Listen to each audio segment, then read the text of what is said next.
The following stories tell of strange phenomena for which science appears to have no explanation.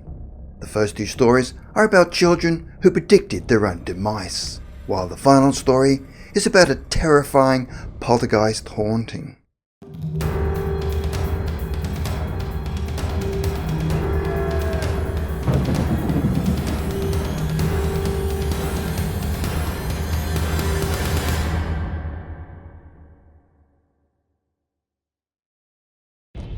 Errol May Jones.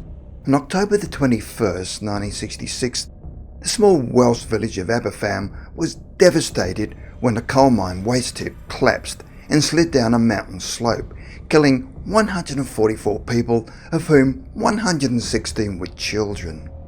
The National Coal Board, or NCB, tip that ravaged the village was the seventh and most recent and had been started in 1958. By 1966, it had reached a height of over 100 feet, and contravening regulations was partly founded on local water spring over porous sandstone and underwater streams.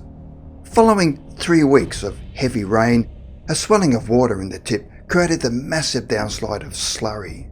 The tip had apparently sunk 20 feet by 7:30 a.m. that morning, and had it slid at this point, the numbers of casualties would have been much lower, as the children had not yet arrived at school. Tragically, the spoil tip collapse occurred at 9:15 a.m. and directly hit Puntglas Junior School. The 114 people inside, 100 of whom were children, all perished. Errol May Jones was one of those children. On the night of October the 19th, the 10-year-old had had a terrifying dream. Errol told her mother that she had dreamt of going to school, only to find that it was gone because a black mass had engulfed it. Her mother remembers that Errol had been behaving strangely for the last week. In the days prior to the disaster, she told her mother that she wasn't scared of dying because she would be with Peter and June. Those were the names of two past school friends who had met their ends at a young age. Tragically, Errol's premonition was eerily accurate. Her life and those of 143 others could have been saved if the NCB had listened to the complaints and fears of the villagers about the spoil tip. In 1963, the Puntglas School had even sent a petition to the NCB, and a minor slip had occurred in 1965, although no one was hurt. The NCB was reluctant to investigate the issue and simply threatened that if the town objected too much, the mine would be closed, causing its economic ruin. The mudslide also caused damage to the secondary school and destroyed 18 houses. While no one could expect a mother to act on the imagination of a child, why didn't the NCB address the realistic danger of the tip? Reeva Steenkamp. On February the 14th, 2013, the slaying of model Reeva Steenkamp shocked South Africa and the world. Her boyfriend, Olympic athlete Oscar Pistorius, dubbed Blade Runner, was charged with the crime. At the hearing, it was discovered that Steenkamp was locked in the bathroom when Pistorius had opened fire at the bathroom door. The defence attorney for Pistorius argued that he thought Steenkamp was in the bedroom, then he was aiming at an assumed intruder.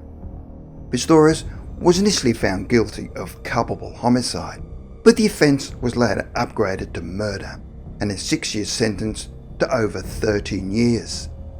A few months after their daughter's passing, Steenkamp's parents were interviewed in a documentary and produced a large painting she had made when she was just 14 years old. The painting, which they described as a premonition, is a frightening depiction which shows an angel, a gunman, and a ladder reaching up into the sky. In the painting, the black figure of the man stands beside a tree in a field holding a gun. The other side of the wide two-part image shows a young girl in red wearing angel wings and a ladder rising up to heaven. The girl is plainly terrified with an expression of horror on her face as she covers her mouth with her hands.